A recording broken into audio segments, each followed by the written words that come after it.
Welcome to Daily Dose Radio, a 5-minute devotional podcast studying the Psalms verse by verse. Broadcast from the ever-beautiful Sharonville, Ohio, on the sunny side of Cincinnati. Hey there, friends. Welcome back to Daily Dose Radio here in the Bible Bistro. Here in the Bible Bistro, we have a podcast for you today that is doctor-recommended and packed with protein and probiotics. That's why doctors recommend it.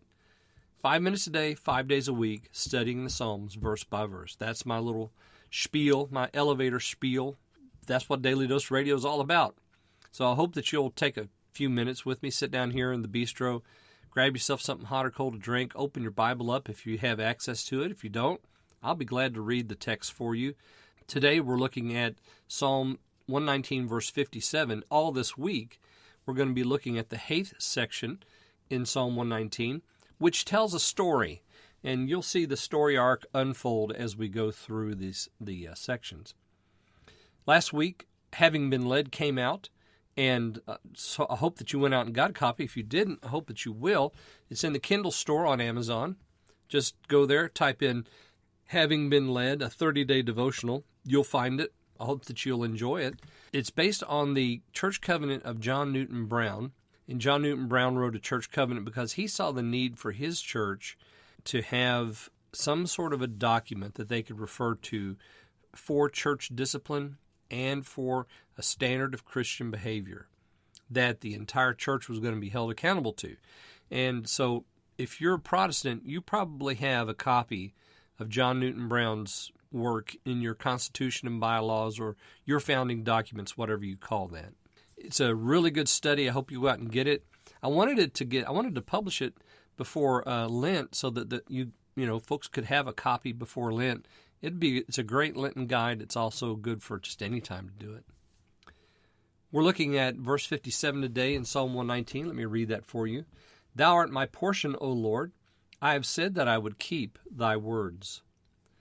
Now here we have a confident confession that begins this section. We have a confident confession that ends the statement as well. You are my portion, O Lord.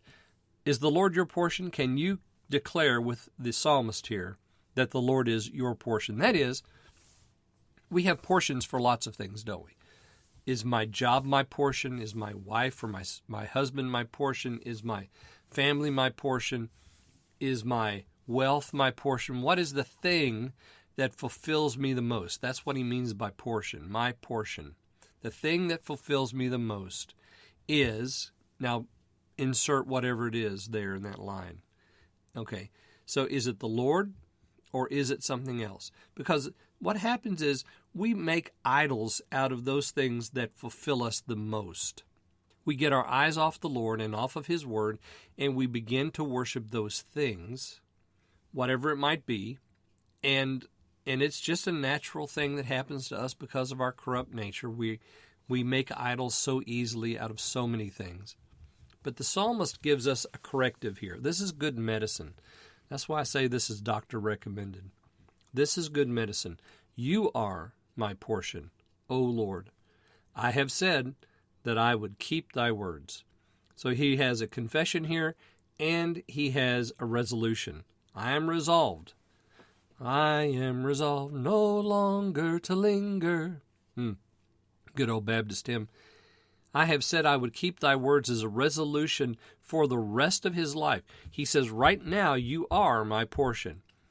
For the rest of my days, here's my resolution, that I'm going to keep your words. So we have a confident confession, a resolution that kick us off. And as I said, it's good medicine. It's corrective for us because how many times do we get our eyes and our hearts laid on something else and we forget that the Lord is the only one that can satisfy us? Everything else, friends, is vanity. Everything else is vanity. The Lord is the only one that can supply every need. Join me again tomorrow. We'll jump right into the story arc that begins there in 58 on Daily Dose Radio. Thanks for listening to Daily Dose Radio. I'm David Smith. The music today has been performed by the Bluegrass Experiment. Thanks again for listening. I'll see you next time on Daily Dose Radio.